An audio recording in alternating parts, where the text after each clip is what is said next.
obviously Dave Ritchie standing in front of the machine catching bid. Funny, when I looked at this earlier, I didn't pick up on it, but that's his wife Gloria standing there writing down the prices.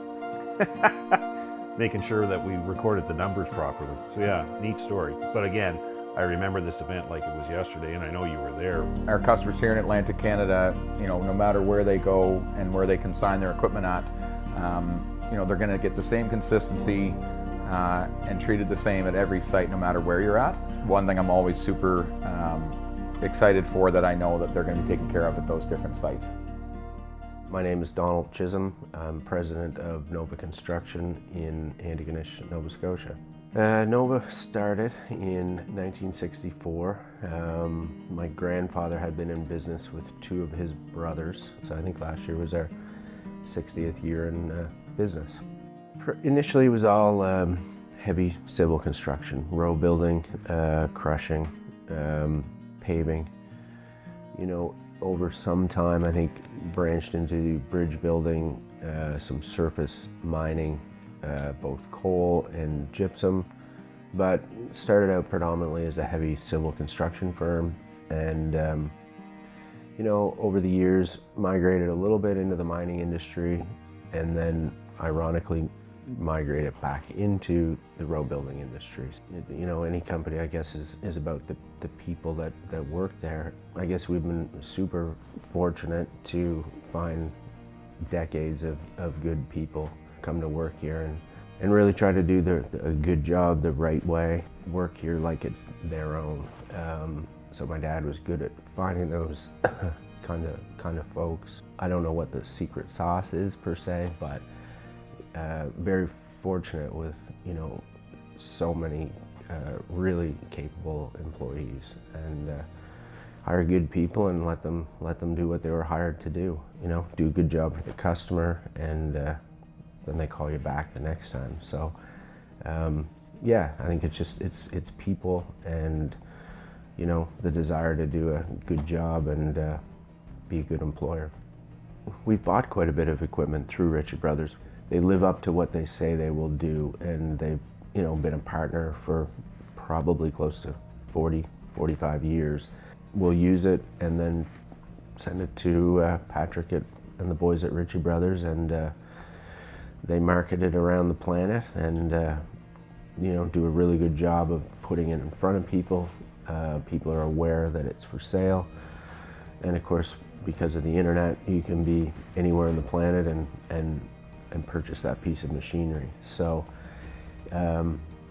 like I say, bought quite a few items over the years from Ritchie Bros, but we would have used it as a tool for selling more than buying.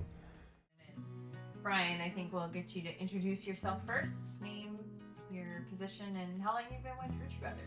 Brian Glenn, Senior Vice President of Sales for Canada. Just closing on 30 years. Cool story. I grew up about, 15, 20 minutes from here. A little community called St. Andrews outside of Antigonish.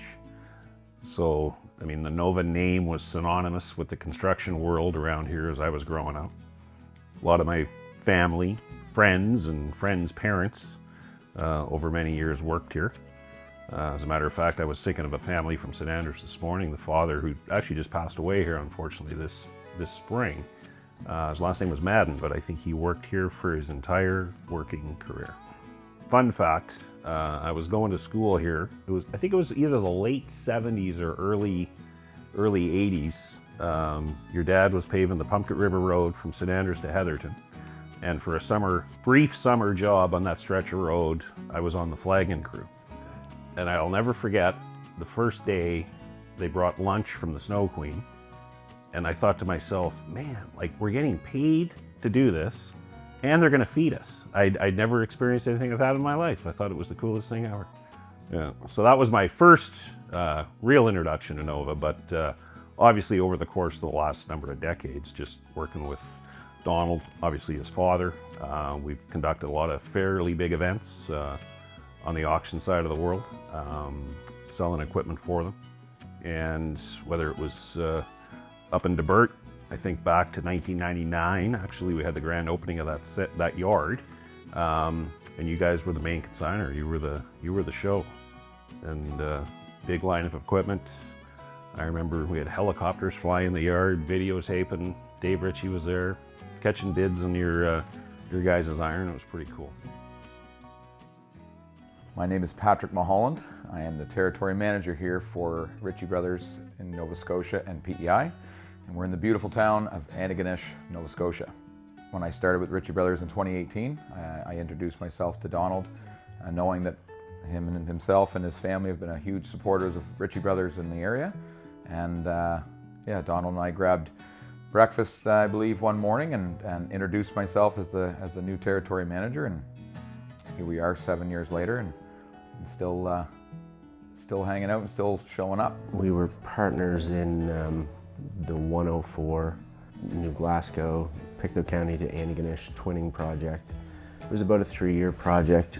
It was probably a 2.5 year pursuit through RFP, RFQ, tender, award, and then so it was a P3 project. It was privately, designed, built, financed, operated, maintained. So for this part of the world, pretty major project. They utilize our sites, from Western Canada to Ontario to Truro to supply and pick up the equipment that they need. And at that time, Donald was looking for some rock trucks, I believe, and they picked up some in Edmonton. So the conversation was more about, what it was that he needed to, equipment-wise, that he needed to purchase to kind of do and, complete the task that they had at that point. Ritchie Bros does what they say they will do. They market it, they make the equipment look good, and then they talk to lots of people to connect the dots that, this particular buyer may be actually looking for that particular piece of machinery. So it's just worked well, and we just continue to follow that process.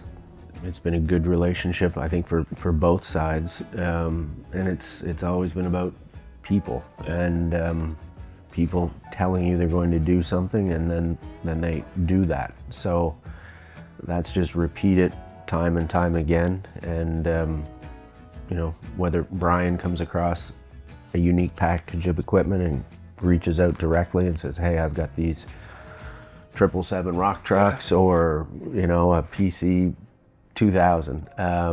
So there's that kind of touch point, and then there's sort of me dealing with Patrick. That when a customer calls me and says, hey Patty, I'm looking for a twin steer, hopefully big power, heavy front ends, and I always start out 100%. I'll start looking for you. What are we looking to spend, or what's the budget, so I can kind of help advise where we're looking at, and I'm not sending them 2025s. And we're looking for something that's a little bit older but a good used thing. And then that goes back to what we chatted before, was I can look into the history in the home of where the asset came from, and our customers have been great to, if I pick up the phone and call a customer and ask them about an asset that they've put in the sale, 90% of them are so good to even pick up the phone and call the potential buyer and say, listen, I've done this work for it, it's been a great truck, and I think it would do you well. And I think that personal touch to our customers, knowing that there's somebody there that's really looking out for them, I think makes the difference of buying there or just simply buying off the internet. So how does that continue? I think just everybody continuing to do what they say they're going to do, and like I say, the global marketing reach of Ritchie Bros just gets the iron in front of so many different eyes that, if we were to pull off a small auction in the backyard, how would we market it to that level? I don't think we could. So that's why you go to the experts that do that for you. At that point in time, Dad and Dave would have chatted, maybe directly, more so. But again, numerous auctions. The photo of the 1800, there's Dave in the front row. So I actually remember that particular day. I was sitting in the sound truck, staying out of the rain. Yeah, that was a cool event. Yeah, and it was. So the last time I saw Dave was at Stewart Island. I think it would have been 3 or 4 summers ago. And it was incredible. Just a really neat few days fishing, hanging out with similar like-minded customers of Ritchie Bros, and just an amazing facility and an amazing 3 days. Dave and his wife were with us at dinner, lunch every day and dinner every evening. So it was quite something to see, you know, Dave with all he's accomplished, still entertaining, you know, customers of Ritchie Brothers. I was walking through the office. One of your dad's photos is hanging on the wall, and it's a picture of them fishing, and it's dated 1983. Yeah, and for a long time there was a Stewart Island photo right at the top of the stairs. Yeah. The boats. The boats in the water. Yeah, yeah. I don't know if it was sunrise or sunset, but it was. Yeah, Dad got to Stewart Island a lot more than I did. His name's on the trophy. I don't see yours on. No, he'd come home with a floater coat every year. So I think there's still a few of those around. Well, you mentioned, I asked you earlier if you played golf. You said no, and I remember Dave's saying when he hired me, he said, you play golf? And I said, nah, not really. He said, good. He said, do you like to fish? I said, oh yeah, I like fishing. He says, well, that's why you take a guy fishing, because you get him in a boat for 4 hours, can't get away from you. Right. If you take him golfing, you're chasing him all afternoon. But yeah, you're right. I mean, when you get to spend quality time with people of industry, such as yourself, I mean, you peel the onion back, there's a lot of things in common. Yeah, it's pretty neat.